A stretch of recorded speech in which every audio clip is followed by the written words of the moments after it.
Thank you for joining us, our inaugural webinar entitled Advantage in Adversity, the E&E Industry in the Post-COVID-19 World.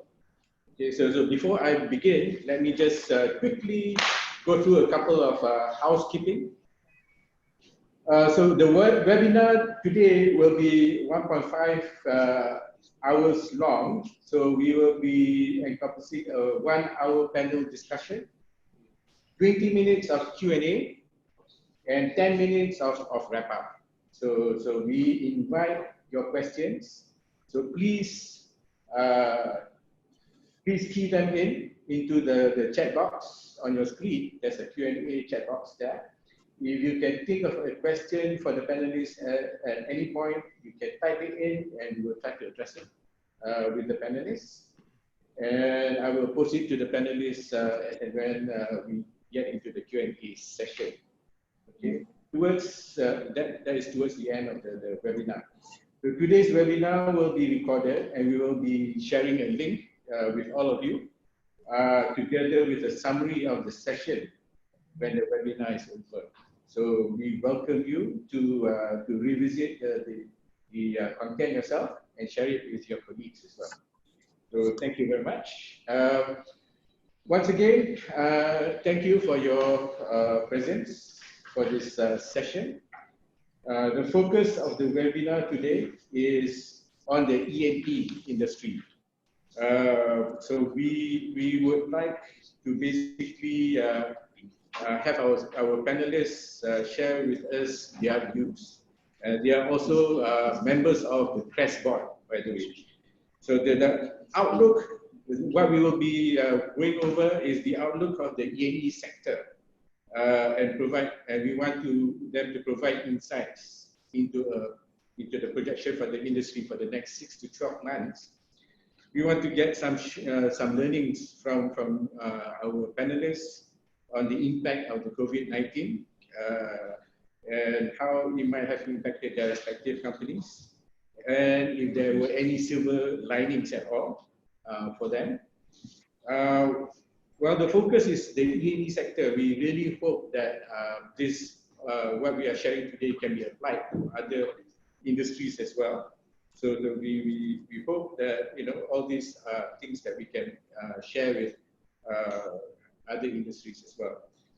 Today's session, we also look into companies that can operate in the new normal. So together with the industrial partners, CREST has outlined some standard operating procedures already that we have shared with the industry, especially in the E&E industry, to operate. So if you want access to those, we have some SOPs for the E&E industry that you can adapt to yours. Some of the strategies, some of the topics that we will be covering is strategies for companies to beat the odds and come out on top. The race to recovery, which is also building back better for a more resilient economy, society, and ecosystem. The importance of innovation in the era of the new normal. Why R&D spending is a competitive necessity, and how can industries participate and seize the upsides for the short term and innovate for the long term. Okay, so those are some of the things that we will be covering. Let me introduce the panelists.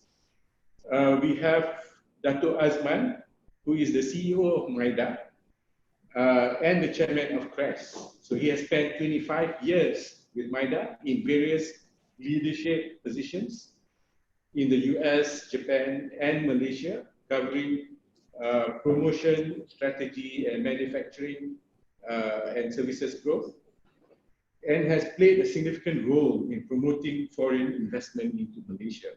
So Dato Azman's presence on the webinar lends a balanced approach to the discussion, as he is best positioned to provide insights into the efforts undertaken by the government to assist companies in weathering the pandemic. So in addition to the initiatives that have been put in place to safeguard the industries. So we have Dr. Azman. Next, we have David Lacey, who comes from OSRAM. So David is the Director of Research and Innovation for OSRAM Opto Semiconductor, Malaysia, Sdn Bhd. So he has worked for OSRAM for 19 years in Germany, USA, and Malaysia in both the organic and inorganic semiconductor fields, and in roles ranging from engineering, manufacturing to business. So David Lacey has been based in Malaysia for over 17 years and was previously a member of the National Science and Research Council of Malaysia. So next we have Eric. Eric Chan comes from Intel. Eric is the Vice President of Intel and General Manager of Internet of Things Group, IOTG, customer engineering that he leads a worldwide customer engineering team with the charter to deliver product collateral, reference designs, platform solutions, and customer support to enable IOTG customers to accelerate their design into production. And finally, we have Teong Khin from CLARION. TK comes from CLARION Malaysia, Sdn Bhd. He's actually here with me in the CREST office in Penang. He joined CLARION Malaysia in 1989 as director and has been instrumental in the establishment of R&D and development in the local OEM business.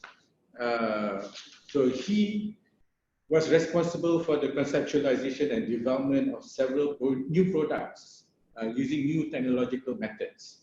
So as a founder member of CREST, Mr. Tan has been an active participant and contributor at CREST key events and strategy discussions. So there you have it. These are the panel that we have for you this morning. So at this time, I would like to basically bring in the panelists to kick off the discussions and maybe to share with us some of the impact that has been, hit them as the pandemic is, an issue with everyone around the world. So what are some of the challenges and on their respective businesses, and basically the measures they have undertaken to navigate through this challenging times. Maybe we can start off with Eric. Can you share with us some of your thoughts on the impact of the pandemic and some of the things that Yeah, thanks, Jaffri, and thanks for inviting me to the webinar, and of course, along with all the panelists. As you're aware, Intel has a huge manufacturing site in Malaysia, in Penang, as well as Kulim. And the pandemic piece, naturally, we were a little bit unprepared, given some of the lockdown piece. So the early days was a bit challenging, wasn't enough information coming from the authorities. But again, thanks to the effort from the industry, from our partners, including Dato Azman from MIDA and MIDA, I think within about less than 48 hours, we managed to influence it and get the production running. I think that was maybe the biggest challenge for us back here in Malaysia. And it's important. The time was during the Q1, where a lot of it are happening in China, and the rest of the world were just beginning to feel the pandemic. But again, thanks to the partnership with industry, the government, we managed to keep our operations going. And since then, we really was a good tight partnership, almost every day, every week, working with the industry as well as the government to ensure the production kept going. And sure enough, by end of Q1, we were able to hit 94% on-time delivery. And thanks to the factory in Malaysia that kept us going. And yet, at the same time, ensure the safety for our people. We implemented way ahead all the SOPs, standard operating procedures on safety measures, social distancing, the mask, as well as some of the hand sanitizing and all. So again, with that, we felt the partnership with the government, the partnership with the industry was crucial, especially as events such as this, a global pandemic, on how we react. And I'm also proud to say, since then, when we locked down on March 18 to now, Our operation has been going quite well, and there's no cases in Intel. We took all the precaution, and then I think this shows that we can deliver. And I think it's important as we look broader into the industry. I think in some sense, I think Malaysia has stepped up, has delivered. And in case of Intel, there was a lot of concern because a lot of products are shipping out from our country, from our Malaysia campus and the factories. And sure enough, we delivered. As a matter of fact, maybe over-delivered. As you have seen in our Q1 results, we actually exceeded our plan. We grew almost 20% for client, all the notebooks and PCs, and 30% for our data center. Also a reflection of how the people are reacting, buying more notebooks for homeschooling, and the cloud service provider building more capacity on the data center, right? And more importantly, the fact that we managed to deliver, the fact that the companies, and not just Intel, across Malaysia, in partnership with industry and government, able to deliver at times like this, goes to show we can do it, and we should take that learning.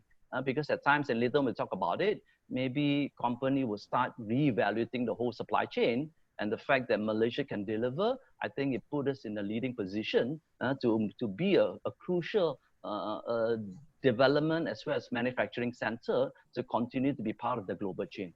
That's all I have, Jaffri. Okay, thanks very much, Ray. I mean, that is astounding because it sounds like basically there was, it didn't really bother you at all very much.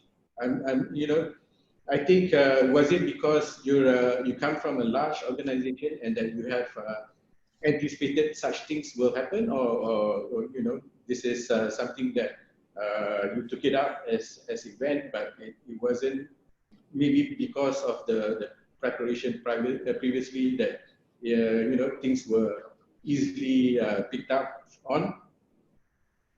Now, for us in Intel, we have the benefit because we also have factory in China. So okay. The factory in China already going through at that point in time, right? So they already had it in late last year, all the way to Q1 this year. So we already took a lot of learnings from them. We know what's coming, but nobody have anticipated this global pandemic. So we were preparing ourselves. And naturally, we see what's coming with our sister plant in China. But sure enough, when it hit us, we were still reacting. We were unprepared in some sense, but we know better. And so there were some learnings we quickly took from our so-called our factories in China. But sure enough, we put everything in place. And I think more importantly, in balance of the safety, the health of our people, as well as maybe the production, and then putting semiconductors as part of the essential products, that was key. And I think this is where we need to recognize it. Semiconductors goes to the foundation of what we do, whether it is infrastructure, healthcare, communications. And I think, again, kudos to Dato Azman, who has been instrumental in influencing MITI and the government. I think that really put the E&E industry in Malaysia in a much better position. And I think right now we can move forward on how to even do better. Okay, thank you. How was it for you, David? Was it as good for you at OSRAM? I think good morning, everybody. I think we had a similar experience to what Eric just described for Intel. We also had the benefit of some experience from China. I think industry in Malaysia rallied together very quickly, and we were able to work with government agencies to define SOPs and define essential industries and really get moving quickly. So we also recovered from an initial stoppage quickly and were able to meet the majority of our customer demands. So we also had a good end to the first quarter of the calendar year. Now production is running smoothly, I would say. Logistics is running smoothly. Those things are working. Where we're more challenged is with our office staff, and especially our R&D, because we're still operating in a socially distanced mode. And the nature of R&D is we need to interact. We need to meet. We need to work on equipment. We need to be hands-on, and that is proving challenging in this environment. So we're moving, we're focusing on our most important priorities in terms of R&D, but the reality is we don't have the capacity to do R&D that we had before because we're trying to manage in this socially distanced style. So far things are working, but it's difficult. Production good, Okay. R&D challenging. Challenging. Okay. Thanks very much. Maybe we'll ask now TK what was his experience during that period. I think something that I think we should publicize more is how the government managed to rally the industry together to share the worries, confusion, as well as the best practice, because by drawing on what the experience are from all these multinationals that we've just heard from, like Intel and OSRAM, we can manage to actually share those best practices across the industry through the government so that everyone can get prepared very fast. And what was done so far in conjunction with CREST is quite phenomenal. I know the country talks a lot about how our Ministry of Health managed to rally, get things done, and it's a model for everyone.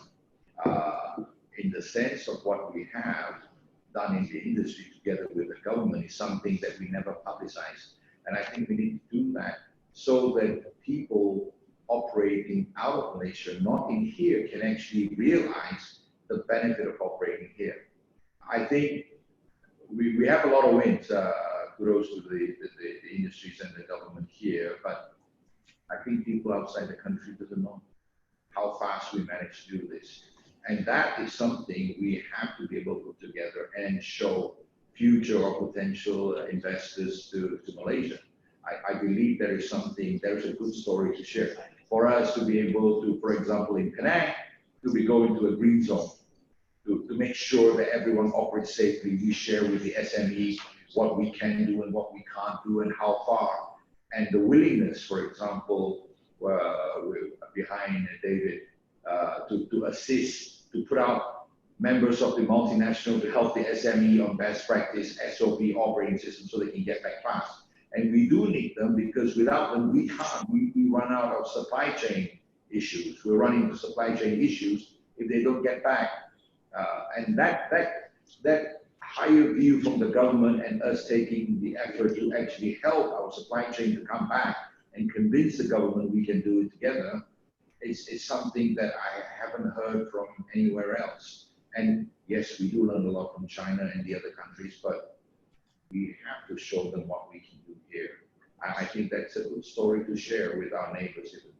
And for the case of CLARION Malaysia, I think it's the other way around. I think the worst hit industry is probably the airlines, but the second one will be something like car industry. So as you can hear from every major car manufacturer in the world are grappling with huge loans to cover to keep them alive and keep them afloat. And that will hit the supply chain. But having said that, we are now looking at parallel industries with the same technology to move into. And again, Penang is amazing for me because by asking around on who does what, we can evolve very fast and rapidly using the same technology to move into new territory, automotive or otherwise. That community knowledge is unparalleled. As far as I know, none within the group can move as fast as me in Malaysia. Probably I'm more hungry, I think. I think survival characteristics of the community here it's very strong. It's a lot faster in working together than the protectionism or the indirect protectionism you see in other communities. And that's what I'm very upbeat about in Penang. So thank you, TK. You touched on something that I will come back to, which is the supply chain and what happened with the supply chain. But before we get there, I would like to maybe ask Dato, what was it like on your end when the pandemic hit? And what do you think, how did we do as an industry, the E&E industry, as compared to the others? First of all, thank you for inviting me to be one of the panelists in today's event. It has also taken us by surprise of this MCO or movement control order posed by the government. because first thing, the country don't have any knowledge or experience in managing this kind of pandemic that has hit the globe, starting with Wuhan. So at the onset, when we look at the list of essential items, and everything is shut down, so it strike on our side that certain industries, of course, food and healthcare related medical device need to operate. But at the same time, we have another industry, the E&E industry and semiconductor. It cut across many sectors. And you can name it. Everywhere there is some kind of electronic devices, even in ventilators to control certain temperature flows and all that. So, so we agree, to propose to the government that E&E should be allowed to be defined as the essential industries. So, of course, after that, there are so many challenges on the physical distancing and how do you minimize contacts and prevent the spread. So the industry were then allowed to operate at only 50% or up to 50%. Some were allowed up to 30%, because there were too many people in the factory environment. However, we learn from others as well, and we also seek the inputs of industry, especially the E&E sector in Malaysia. And actually, the template for SOPs came from the industry, from the E&E industry, and it has been accepted as the approach, to manage and help industries to operate so that the economy will not be stalled. So from it, the first round or CMO phase 1, so the operation of sectors was expanded, of course, with with 50% up to 50% capacity in terms of headcount, and of course there are also challenges. And later on, slowly when the situation on the health, the number of cases goes to the more manageable level, the government decided to open up the economy. In fact, we have been updating the government on a constantly basis, and we conduct surveys. We got inputs from all the industry, from Manufacturers Association, from the MAEI, MCHAM, all across, even from medical devices, aerospace, chemical, of course, E&E as well. And so the numbers that came to us is very staggering. Financial losses up to 21 billion ringgit, export losses to 40 billion, and then potential job losses is at that time into about 190 billion. So and we feel that this cannot continue, and of course across the government, we engage our colleagues, and our colleagues so engage various part of industry, and that's why the government had came up with various strategies to help and safeguard the economy. It's actually on the bed of health as well as the livelihood of people.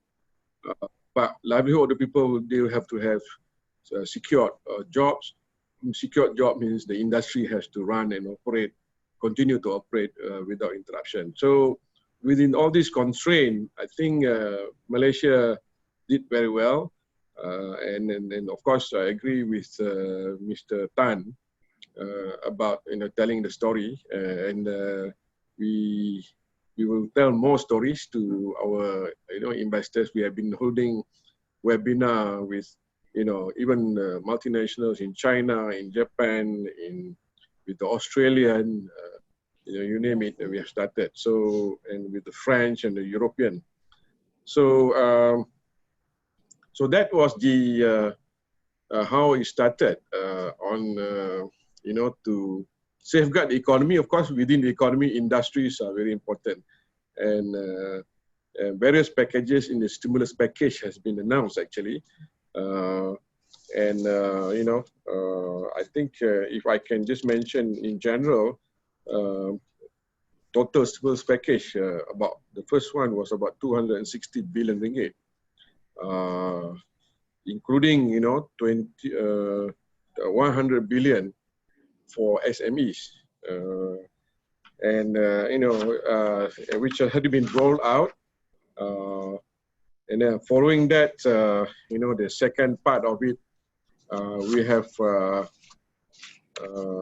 reboot to reboot the economy. So Laksana, the Prihatin was also announced on June 2nd. And then following that, there are various measures under Prihatin economic stimulus package. All are addressing the livelihood of the people.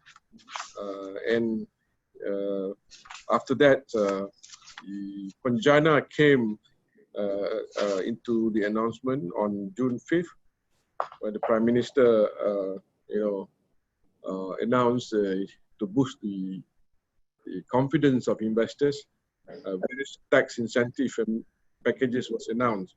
Relocation of some of the investors operation from other countries to leverage on the strength of Malaysians' talent as well as infrastructure and industry that are already in place in Malaysia. So tax rate of up to 10 years for investment from between 300 to 500 million, 15 years. Zero tax rate for investment above 500 million, and then many more. I can share it later on, so to some time. And also the special reinvestment allowance for agriculture as well. Because agriculture is very important to ensure food security. MIDA has given additional resources to do our promotion activities. And we also are going to establish the Project Acceleration and Coordination Unit called PACU. Once it's approved, the investment, then we need to get the project to kick off and start off the ground as soon as possible. And for domestic companies, also is very important. The domestic investment strategic fund. Actually, we make the fund more attractive. Those who have applied the first round can apply for the second round. So this is good news. Provided that the company, already started to claim about half of the first round. And also it expanded, what they call to cover activities under the small scale incentive in industry.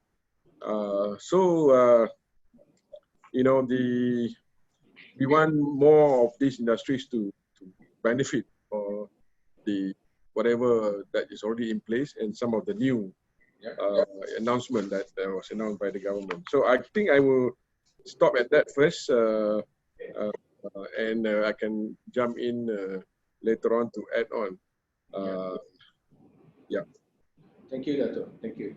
So I guess, it sounds like we basically have had, I guess the pandemic is not something that anybody wants, but in retrospect, we have done as much as we can. In fact, we've done relatively well in terms of, reacting to it and use the resources available and our partners, particularly information from China and all that, to get ourselves up to speed again, which is wonderful. How, may I just quickly ask, but since we are running out of time, just a quick response from the industry panelists. How was your partners? How was some of the local partners like during the pandemic era?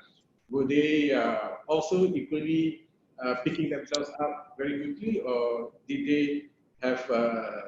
they struggle a little bit more compared to what you went through?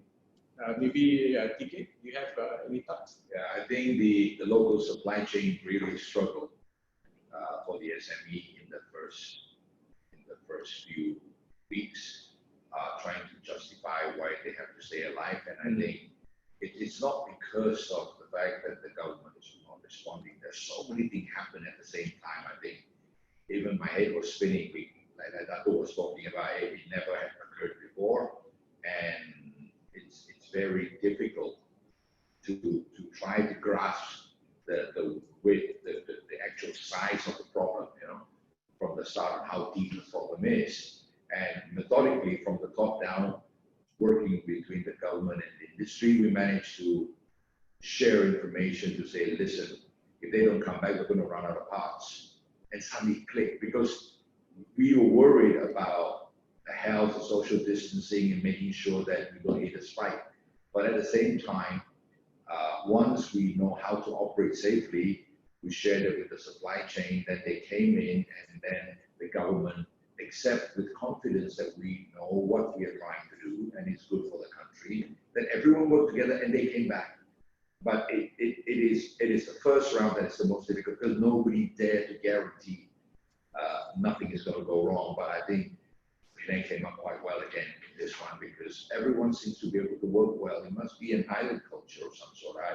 I don't quite know how to put it, but we managed that quite well. Okay. So how was it like for you, Eric? Yeah, so similar to what TK shared, I think the biggest learning is this, and again, thank you to a lot of to the government agencies. So for some of the big MNCs, actually we are a little bit more privileged. We do have the voice through the industry, and we were given a bit of more time to get it right, to file through applications to get it approved. But soon enough, we realized while we could function by ourselves, we do need the local suppliers, and they are a little bit on the tier 2 or the kind of lagging in terms of the applications and approval. And then therefore we really work again, and thanks again to the partnership with industry and government, to quickly get approval for suppliers. And not only that, on our part, we start sharing a lot of BKMs. We're really leading it. We tell them what needs to be done, all the names and what they need to go submit, and all the SOPs and so forth. And sure enough, when the so-called the application caught up and with the approval, they were all ready, and we were all ready. And that kind of helped to save the day. But there's one learning here, if anything, should some of this thing happen, we got to look at the entire supply chain. Not just the big MNCs, but the SME and some of the local suppliers as well, because you know very well, missing one part, then everything will stop, and it'll be unfortunate. But I think we came through well, despite some delays, despite some hiccup on some of the approval, because it's just too many going through the system. But I think we came through all right. And maybe another learning, some of the buffering. Maybe we do need a bit more buffering in terms of our supplies, so that we could actually last much longer should any of this happen again. Okay, thank you. What about you, David? Any inputs on that? Yeah, I think the same again, but the shock of the initial event and what happened at least opened people's mind to change, right? So trying to get the smaller companies to adapt what they're doing and focus what they're doing is sometimes quite difficult. But in this case, the shock of the event and the focus we were able to give to the SMEs and the support we needed, they were able to react quickly. And I think it worked. And if there's one positive that came out of it, is we get to know these SMEs much better than we did before. Now, they were always there, and we somehow relied upon them, taken them for granted. And suddenly now they became critical. Suddenly we had to help them. We had to really get our message across and understand their issues. So we've got to know our supply chain much better, and that's ultimately a good thing. Great. So let's now go look forward in terms of what the outlook is. And maybe I'll start off with David again. You mentioned that R&D is suffering a little bit because you need that interaction. But then again, it is extremely important to you as a business to be able to get that going really quickly. So what are some of the outlook? What does it look like for you in terms of in the front of innovation and R&D? At the moment, we're still focused on the projects which we had running before the MCO period. So, you know, in general, our projects are taking 9 months to 18 months to execute. So we have many things which were started before, which we're still focused on completing. There's no doubt that the interaction with our customers has changed, right? So customers can't visit. Customers' ability to use the parts is now restricted in the same way that we did. So it's definitely more challenging, but it's also focusing. We have to prioritize, work out what's most important, what's most valuable, and that's how we're proceeding right now. But as I said earlier, ultimately the pace of R&D has slowed down. That's a fact. Yeah. And in the long term, that means that the rate at which we launch new products will also reduce to some extent. So, okay, if we focus and these are the right products, and everything's okay. But yeah, it's certainly a challenging time for R&D, not just for the company, but for the whole supply chain, because you know our customers' ability to use the product, our customers' ability to do their own R&D is also reduced. So it's still challenging times, and in many ways too early to say, actually. So I think many of in our customer chain, many of them are still trying to understand what it means for them. So we're still working on the things which we've committed to do. We're supporting them wherever we can. But I still think, honestly, that they also are struggling to understand what their customers want, what their markets look like. It's still unsure. So it is a kind of a moving target somewhere. So what about for you, Eric? Is the demand, is the need different now post-COVID? Yeah, so I'll talk two things here. One, in terms of the global demand. So even for the first time, for I think many years, or maybe the first time, Intel did not provide our financial guidance for the second half of the year. So it goes to show, even for us, it's a bit murky. Good first half, given all the build up on the cloud and people are buying more notebooks and PC for the home, but unclear whether demand could sustain in the second half. So for first time, we did not provide the guidance for the whole year. That's more for the global demand side of it. But back to, maybe I want to connect back to what David shared. For Intel Malaysia, people don't realize it. Almost about 40% of the people are actually in R&D, design, a lot of software development and so forth. And through this pandemic, we also realized for production, no choice. A lot of cases, naturally, you need to be at the machines to run the production. You could scale it back a bit, but in the end, it is fairly direct labor, and you do need the manufacturing specialists to be kind of touching the parts in the machine. But for R&D, we also realized, actually, we can do some work from home. However, you do need the system to be set up at the office, at the labs. So that's, as part of the early MCO, we also requested for people to be part in the lab crew, the essential lab crew. And sure enough, now we realize through this, maybe we don't need everybody to be back at the office or back at the lab. As long as we have the lab crew to set up the system, a lot of us could actually remote log in to the system and do our work, whether it's software regression, whether it's a lot of the debugging. And we also realize this system also be made available to our customers. So as you know, I support customers, and I've got customers all over the world remote logging it into our labs in Malaysia, right, to get work done. So it's a good realization that we can actually do this. So likely as we move forward, we will invest more in this hybrid model where people could kind of have the remote access from home or elsewhere, and then have the lab ready to service it 24/7. But this also brings up some challenges for us.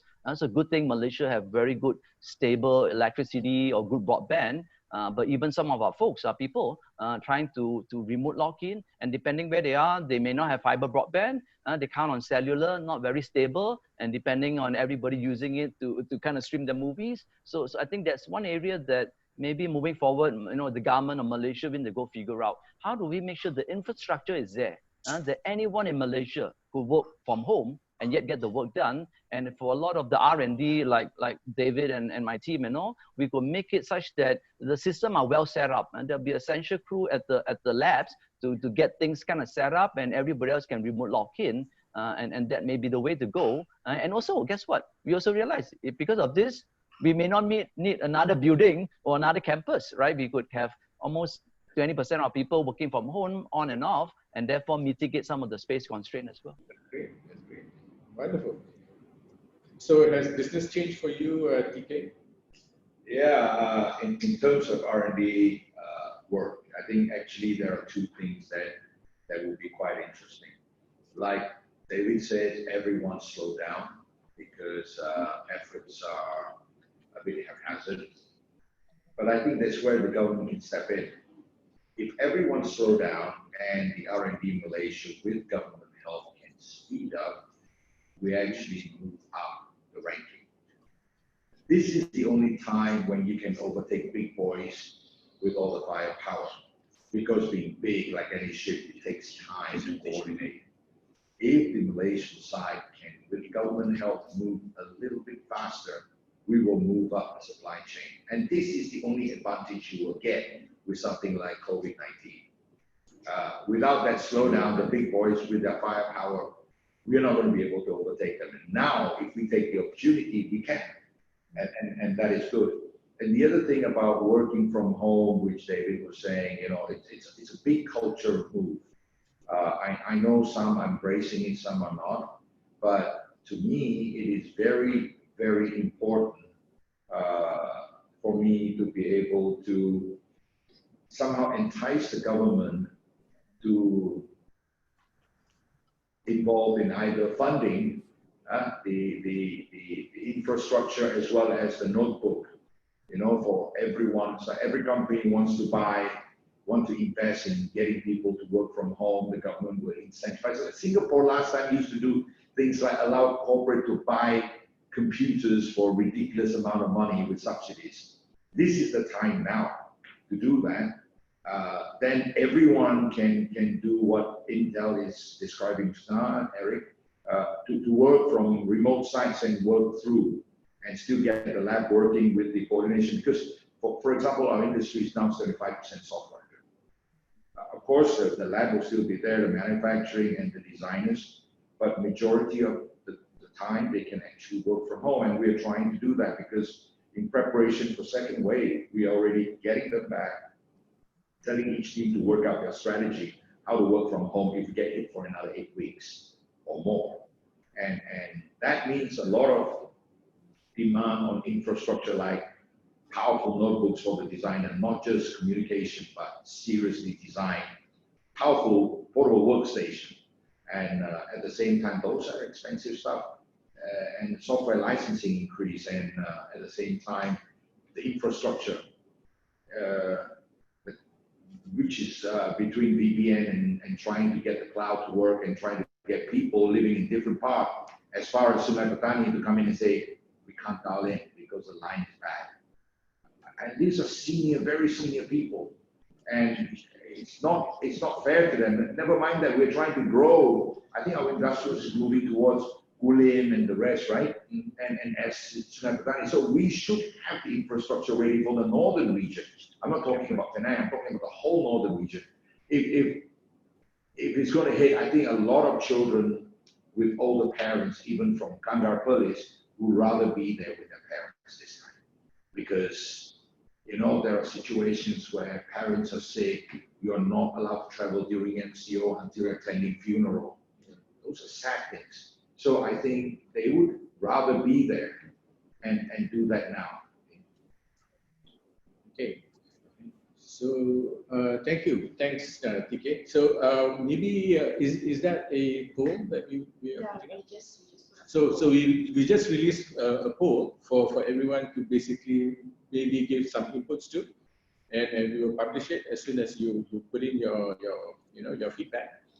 Maybe Dato, if you can maybe give us some of your insights with regards to some of the suggestions here in terms of so everyone is saying now is the time for us to invest to grow bigger, to be Overtake the big boys. Sorry, I didn't mean you. I mean our competitors. Yeah. Okay. So what do you think? Dato? Is it the same perspective from government standpoint? Yeah. Yes. First, I think the Penjana actually is actually designed to have that more of a short-term to medium-term foresight, encouraging, giving or the facilitative environment for the industry to invest, like what suggested by Mr. Tan, by giving a very good incentive to attract more private investment into the economy, as well as trying to address the need of the local supply chain through incentivizing on the reinvestment, as well as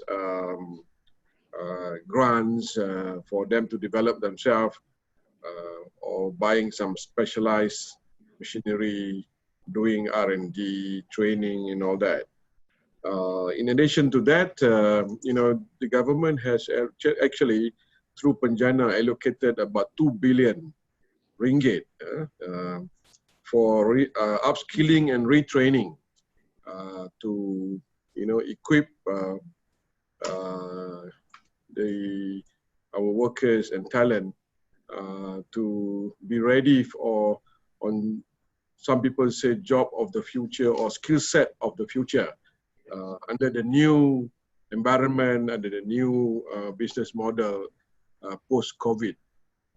So we are actually gathering inputs from industries, and we are going to put out a proposal, not only MIDA, but there are other agencies as well that are going to put out a proposal to implement this allocation of 2 billion ringgit, as well as, if it's not enough, we will want to justify to the government to increase this allocation, because when you don't have capacity, then some of your people will be idle, and there's an opportunity to do upskilling and retraining to get new skills, and that will set the industry ready to take on and move up to the next level when the economy recovers.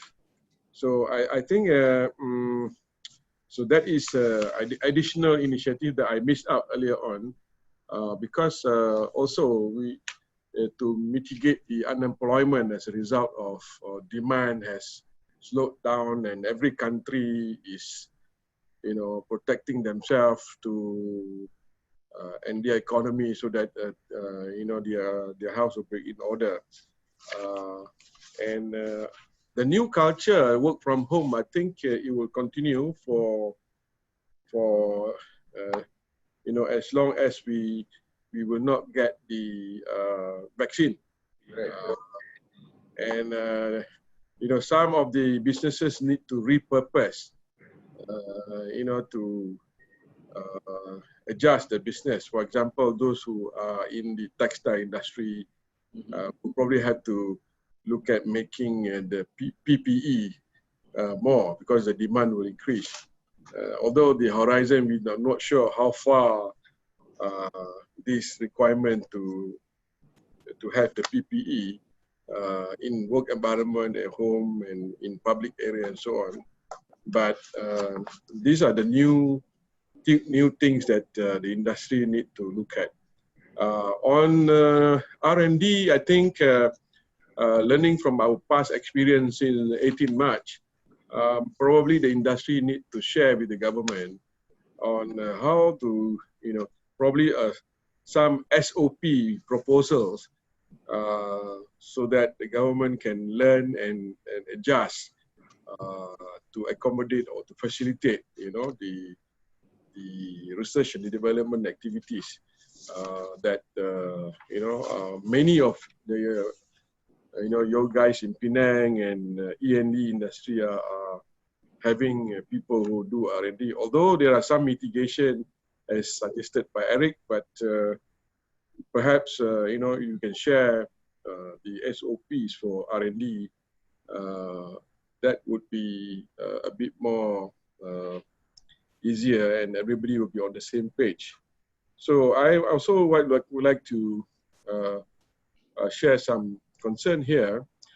Based on my information here, the trend for doing R&D in the context of domestic investment fund is declining. And I do not know what is the reason. However, the trend for modernization and improvement of processes is increasing. So local domestic companies are not interested in doing R&D, so that is worrying. So I hope the anchor, the MNCs and large local companies who has the supply chain can help the government to address and talk to your supply chain. If you are not doing R&D, over a short period, I think they will be phased out because they will not be competitive to support, the customers. Of course, the bigger companies will have more resources, but resources are being supplemented by government support for domestic companies as well. So I think we need to reverse this trend. So for that, we will come up stronger. So a stronger supply chain will make Malaysia more attractive and effective in attracting more capital investment and creating of more quality jobs. So that is where I'm coming from. Other than that, I think we will continue to monitor the progress of whatever the government has rolled out together with our colleagues within the government. And please, give us your feedback if you feel that it is very important to share with the government so that we can advise the government to do some tweaking in the policy as well as in the implementation of what has been announced, so that we are in sync to make the economy more resilient and fast recovery, in the shortest possible time. Okay, thank you, Dato. So that's a little bit worrying to see that the trend of R&D is declining at the domestic investment fund level. So I think part of the problem, perhaps, is that the image of R&D being hard to get to and maybe a longer term investment, and it's hard to turn it around to see the return on that investment. So but what TK, Eric and David is sharing is that it's not as difficult as we might think. For example, Eric mentioned that he is getting people from all over the world dialing in to access the labs and to access the tools in order to do some of the R&D. Some may require going into the labs and so on, but to a certain extent, it is not as unreachable as one might think. Excuse me. One. And two, what TK was saying, a lot of businesses are now all about software. So perhaps the participation in R&D could be people participating as software developers or software engineers. Do you want to touch on that? Yeah, actually, Dato, I'm very interested in what you're saying, but I think big companies and small companies operate differently. R&D means risk. Risk means the job is probably not going to come to fruition. I think the government has to review how you view R&D sponsorship. I think what you're trying to show is people has to do R&D, So your KPI will be the actual process of R&D and not the result. If you benchmark the result, then they have to pay back or be disqualified halfway through for failing. I think smaller company cannot stomach that. I think that is the biggest issue. So the process of R&D means you're not going to get to the end every single time with a rosy picture. I think that is not the benchmark. The benchmark is, can you monitor them every 3 months to actually show they do what they claim they are doing? And if that qualifies, then that should be R&D. And a lot of R&D are not core. A lot of R&D are perpetuation of products, changing, adaptation, with no filing of what do you call the intellectual properties. But they just want to get to the market before the big boys hit, or gain grounds. So there must be a team inside the government, again, working with the industry, we can come in and assist to define or to judge independently, to help you to gauge if the R&D practice is actually an effort in R&D or a tax deduction activity. In that sense, I think it will be great to partner with the government again to do this, because that will help a lot to mitigate the risk of the SME to go into this field. And I think now is the opportunity, because really the big boys are very badly hit. In car industry, they are talking about each car makers asking anything from 5 to 8 billion US dollar loan from their government to stay alive. Now the small boys can really play. Thank you. Thank you, TK. Anything that you want to add to that, Eric? Or... Yes, yeah, Jaffri, I do want to share my view. I think you can use Intel as a case study. Intel Malaysia been in Malaysia for 48 years. And when we started, it was all assembly and test, so pure manufacturing. And sure enough, we have enabled and spun off and created a bit of cluster for manufacturing. You can see a lot of the SME today are kind of started off together with Intel and the rest of the E&E over here to enable the cluster of ecosystem. But as what I shared, more than half of our people right now in Intel Malaysia are in non-manufacturing. So we have actually pivoted, or we have transitioned and transformed ourselves. And the good thing about this R&D piece is that it augments or it adds more value back to manufacturing. So we're doing smart manufacturing. We're doing AI. We're taking a lot of the design side straight into production, straight into manufacturing. So my point is, if you look at Intel Malaysia, if you don't invest in R&D, likely some of the manufacturing will go away. So it's almost incumbent on us locals to enable this R&D, despite how tough it is, to augment first with manufacturing, and then later on maybe stand alone. And to TK's point also, some of the so-called the big boys, the big MNC could be the starting point. Just like Intel has been known to be like a good training ground.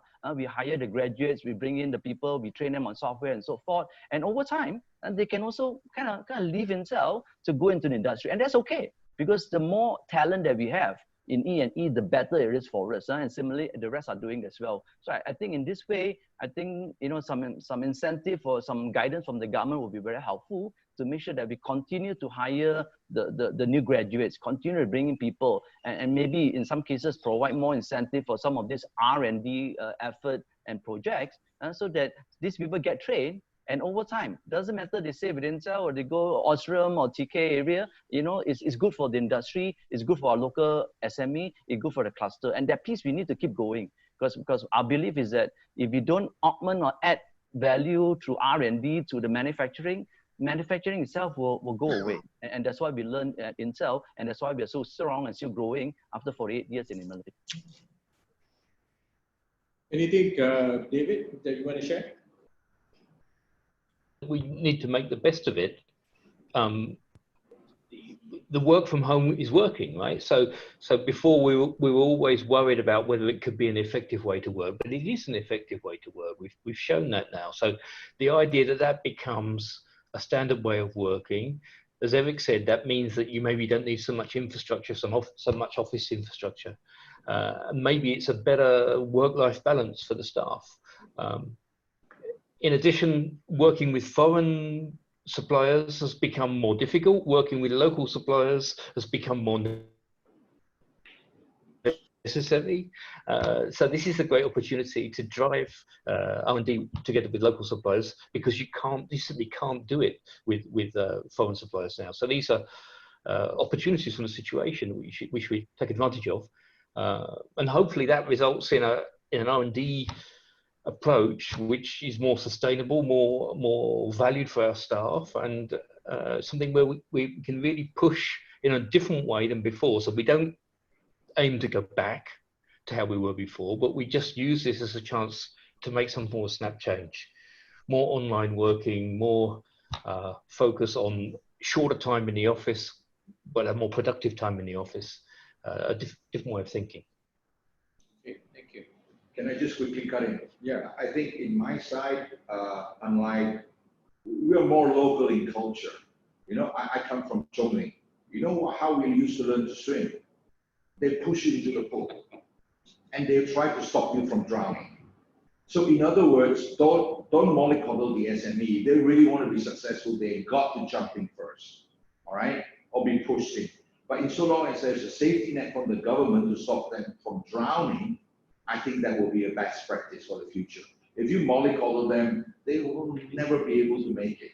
And now is the time to push them in the water and say, if you don't jump in, you are not going to get the money. So let them jump in and be the safety net there. The government should be doing that. I think that is the best way to learn to swim, because I don't know how else to make somebody learn to swim faster than that. And that was one heck of an experience at the age of 12 to be pushed into the deep end of the pool and told to get on with it.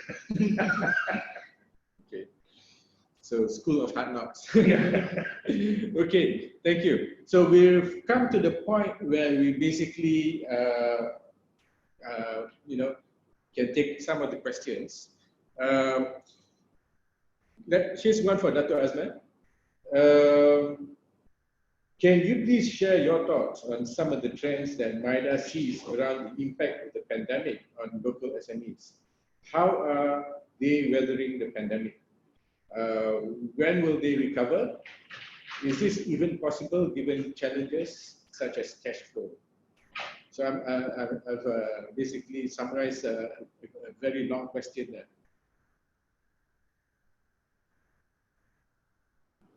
Dato, do you have any thoughts? You need to unmute. Dato, you're on mute. Okay. Hello? Right. Yeah. Dato, so the question for you, can you please share your thoughts on some of the trends that MIDA sees around the impact of the pandemic on local SMEs? How are they weathering the pandemic? When will they fully recover? Is this even possible given challenges such as cash flow? Yeah, the main issue among local companies are cash flow. Actually, that has been already addressed by the government by, you know, through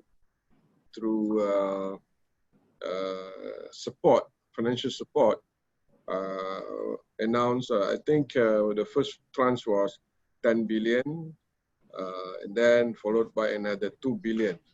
I was told it's very popular and is almost running out already. Good response from the SMEs. So that will help a bit on the you know, cash flow support. Well, it is still a debate, you know, on how long this impact onto the economy. Some are saying that we may not be recovering what they call the V-shape model. We were probably looking at a hybrid of between V-shape and U-shape. So that is the situation, the potential impact. And then on top of that, yesterday there was a news by on the potentially foreign direct investment will drop to, you know, up to 40% level. So that is also a challenge for, you know, the local supply chain. So that is, you know, still things of the future. But what you need to do now is avail yourself to all those packages that the government has put in place, and continue to engage and remodel your business the way you do business. And I think there's no yes or no answer, but you have to think how to survive, as well as feedback to the government on all those challenges. So far, those packages and support announced by the government is already rolled out. So avail yourself to all those support, and we hope coming into 2021, things will be better. As you know, but our borders are still closed.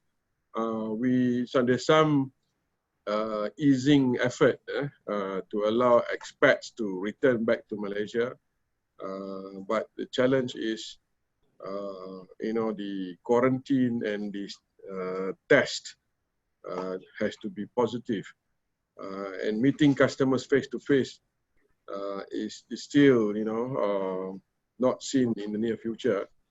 So I guess that will be the business practices for now, and we have to adjust accordingly. So there's no direct answer that I can provide, except that what the government has given the support. Please avail yourself, and there are any feedback and few potential challenges that you all feel that, please give us, send it to us so that we can collate and compile and advise the government on what are the measures. So I think for the time being, the training and the reskilling and upskilling is a good stopgap measure, and we feel that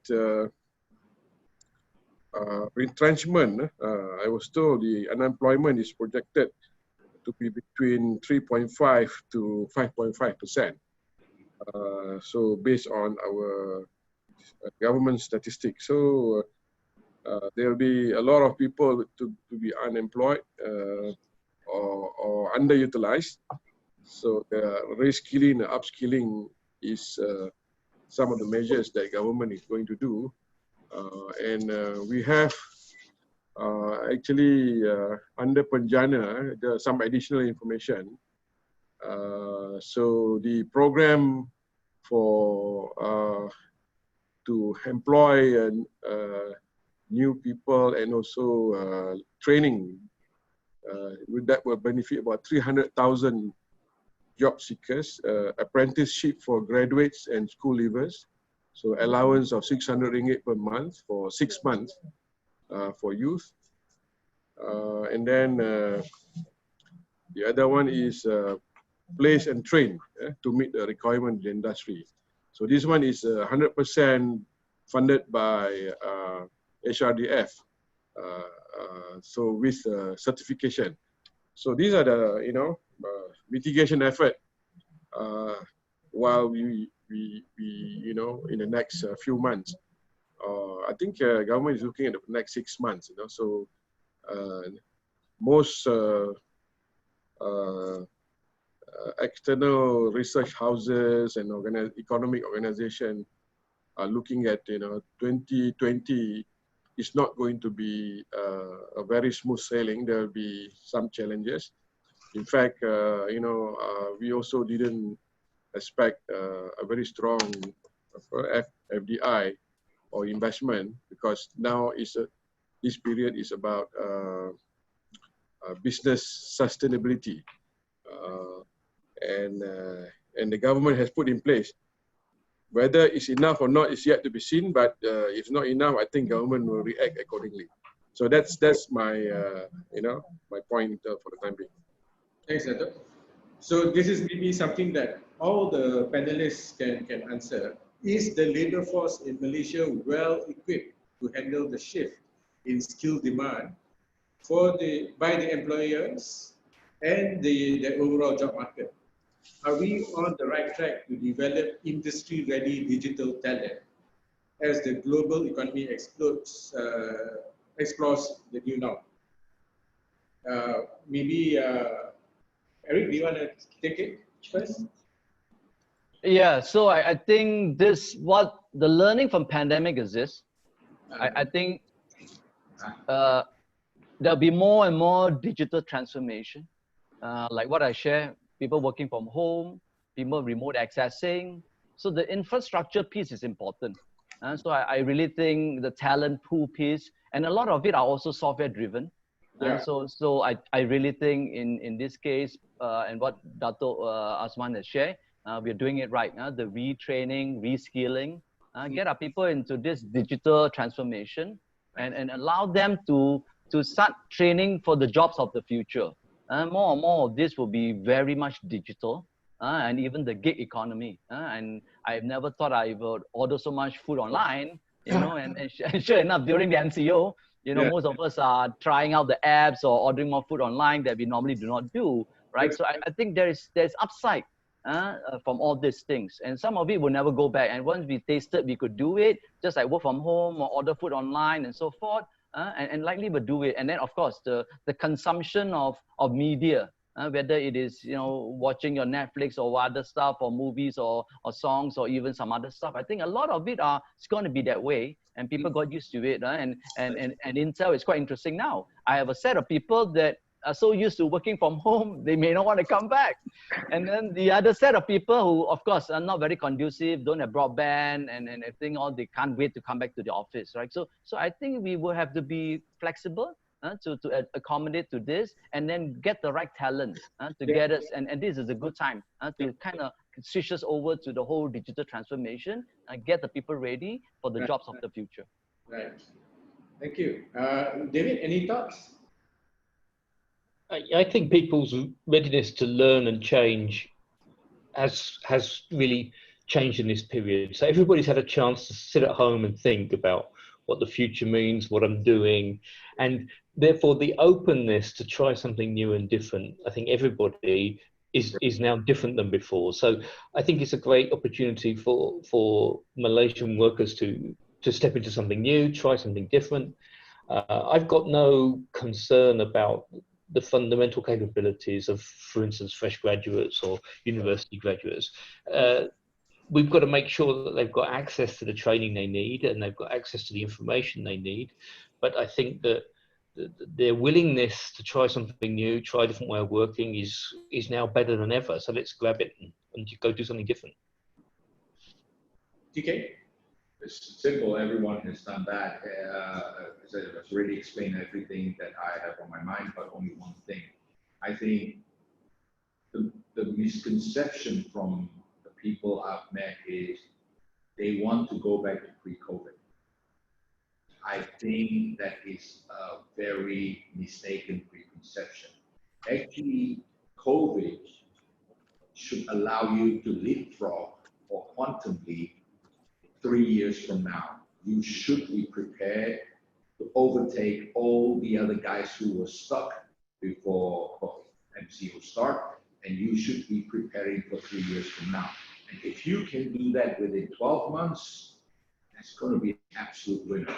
So whatever it is, like David said, embrace it. And I think the young can do that much faster. Yeah. Exactly. Yeah.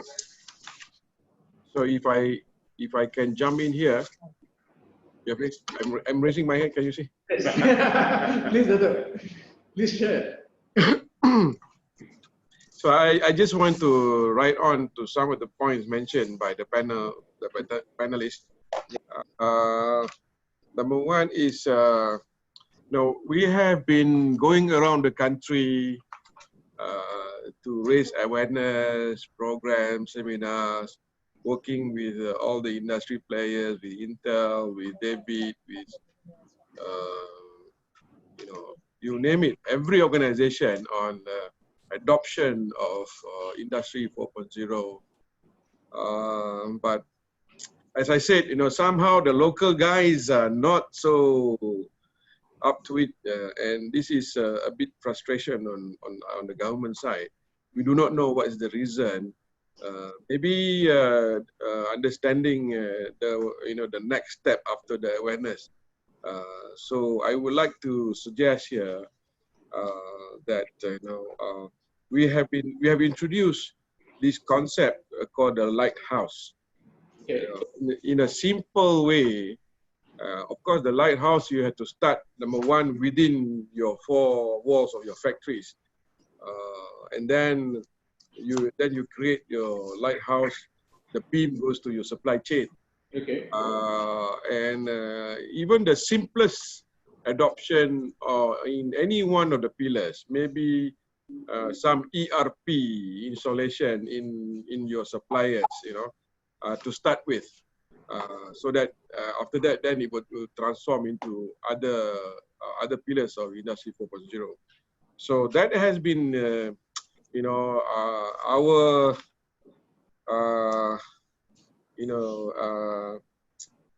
program that we want to work with the industry in partnership.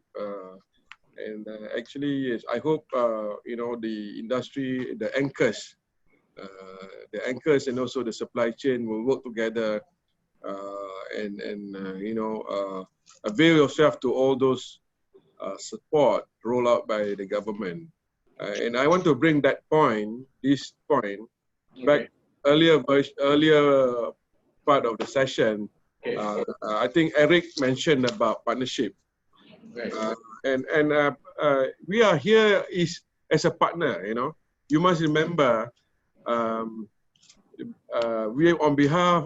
are the part of the government, and we on behalf of the people, the government, and we are in partnership with the industry.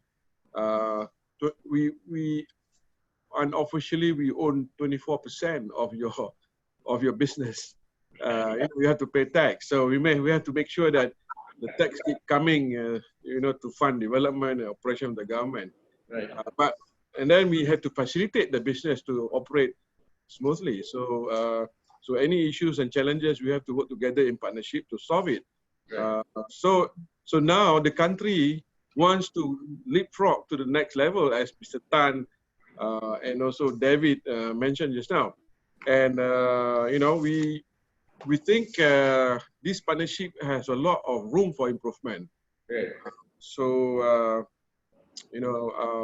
do a lot more R&D, commit yourself, and then adopt all those new technology and processes in the Industry 4.0 space, so that our ecosystem will be stronger and more resilient, and will attract more investment, and that will make your business more sustainable.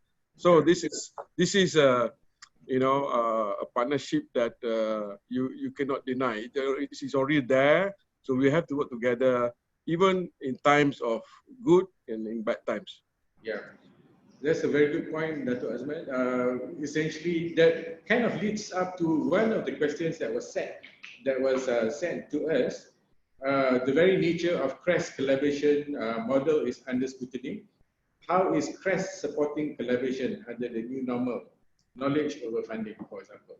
So what you say is essential. The partnership, it's together we stand divided before. Is how do we help support each other? One of the ways, I believe, is this as a platform. CREST is the place for you to go to basically tell us what the issues are. And because we are a triple helix that brings together not just the industry, but we also have government, as you say, as the partner, as well as academia as our partner to basically work out the right solution. Now, solution may or may not be, something that is R&D based or talent development based and so on. It could be basically understanding what the nature of the problem is and how to apply, whether it is an existing feature that's available to government or to the industry, or whether we need to vie for it. I say we need to pitch for it in order for it to happen. So CREST, I would like to suggest, is the place for you to go to, for us to understand you better. Okay, so excuse me. Jaffri, Yes. Jaffri, can I Yes, sir. make a comment? I want to add on to what Dato shared just now. Yeah. So as maybe some of you may or may not be aware, we've been partnering with MIDA quite a bit for the past 3 years to drive a lot of the Internet of Things seminar, Industry 4.0. And I Right. would like to announce and not launch it, Yes. but in the second half of this year, Yeah. together with Intel and MIDA, we will launch a AI development kit. So the thing about Industry 4.0 or Internet of Things, unless you overlay with artificial intelligence, all this AI, machine learning, you won't get very far. So we decided we are again going to make another push. So second half of this year, we all will announce, jointly announce AI development kit available to our SME or any of our academia. And everything will be provided in there, sponsored by Intel and MIDA, to make sure that people who have the interest to start, the things are there. And we'll provide the training, everything is there. But to maybe TK's point, the SME or the partners need to jump in. There's only so much we can do, but if they don't want to embrace it and don't want to take it and run with it, then there's really nothing much we can do. But to Dato's point, the partnership is happening, and we'll continue to moving forward to kind of nudge ourselves forward and doing our part to make sure that everybody is ready for Industry 4.0 or the deployment of AI across the industry. Thanks. Thank you. So I guess unfortunately I think we're running out of time. Hey, Jaffri, one more hand coming up here. Yes, sir. Yes, One sir. more quick point. You see, a lot of people ask me what MIDA is doing to better promote Malaysia. Okay. I think now I want to ask everybody what we can do together to make the ecosystem stronger. Then it will itself drive the promotion to promote Malaysia and make Malaysia be a better place for investment and to do business. So for that to happen, we must have a stronger ecosystem, and all these effort need to be carried out or implemented in partnership. Yes. So I think MIDA is not alone. I think MIDA is in partnership with all of you. Yes. To make Malaysia a better place to do business. Yes. Thank you. Thank you, Cikgu. Thank you so much.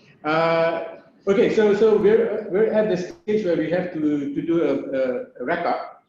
I just want to ask maybe all the panelists to maybe quickly give me maybe 3 words that will basically sum up your thoughts with regards to what is up ahead for the industry. Perhaps you want to start, David? I would say uncertainty is one word. Yeah. Opportunity is another, and of course continued risk for all of us. Continued risk. So let's just try and find the opportunities. Okay. Thank you. TK? 3 words: Yeah. survive, revive, and strive. Okay. Very good ones. Yes. Very good ones. Thank you. Thank you. Eric, what are your thoughts? My thoughts may not be in 3 words, but I really think we have a good story to tell. So maybe the communications of how well Malaysia have done during the pandemic. I think that one is key, and I'm also doing that as part of it to going back to corporate. That's 1. 2, I think the whole transformation, whether we like it or not, this whole pandemic is like a grand experiment for us to figure out what can be done, what cannot be done, and how working from home and remote access and so. I really think we take a lot of learning there, and we need to transform. Otherwise, we would have wasted this grand experiment. Yeah. And the third piece of it, I also think invest, right? Like it or not, the economy, despite maybe a little bit of a downside, but over time, people would need to consume. And for us in E&E, it's foundational to a lot of sectors. So the business will come back and all. So we got to invest right now to make sure we have the talent, we have the capability, we have everything. Otherwise, we'll again miss a cycle. And to maybe TK's point, we can't leapfrog ahead if we don't invest. Absolutely, I completely agree. Dato Azman, do you have 3 words for us? Okay. The most important one is partnership. Partnership will present the opportunity for Malaysia to position itself or herself to emerge stronger. and you need to have a strategy, the short-term strategy and a longer-term strategy. So research and development, you need to invest in yourself. Otherwise, you know, we will not go anywhere, as Eric mentioned just now. Agree. Do you have a third one? Or is that the third one? Okay. Yeah, that's the final one. I'm not sure how many. Okay, excellent. Thank you so much. Okay, so thank you everyone who have joined us today for today's webinar. So I hope you have benefited from the discussion, and we will be able to, and we hope that we will be able to implement some of the ideas that you have shared with us into the business. So a big thank you to our panelists for sharing their insights and expertise. Do come to CREST if you have any more future inquiries. Yeah. We're here to serve the public. Exactly. It's not a situation where you have to be a member to come in. Yes. Please do come in with all the requirements and inquiries. We will assist whichever way we can, because we're all pro bono. Yes, all on pro bono, and it's all basically a platform for everyone to share their thoughts and to work towards a better future for all of us. We will also be sending out the webinar recording, the links to the recording, and a summary of what was discussed, together with a short survey on the webinar to solicit your feedback. So we hope to be able to do more of these going forward. So based on your feedback, we will try to improve. I hope you will also revisit the content and share it with your colleagues so that everyone can benefit from this session. So please do, as Mr. Tan just mentioned, please do reach out to CREST. And if you have any additional questions, actually, I'm so sorry that we ran out of time to address all the questions. Some of them are pretty good, but we basically have run out of time. So please do come in and talk to us. We would like for you to come in to collaborate with us, the community.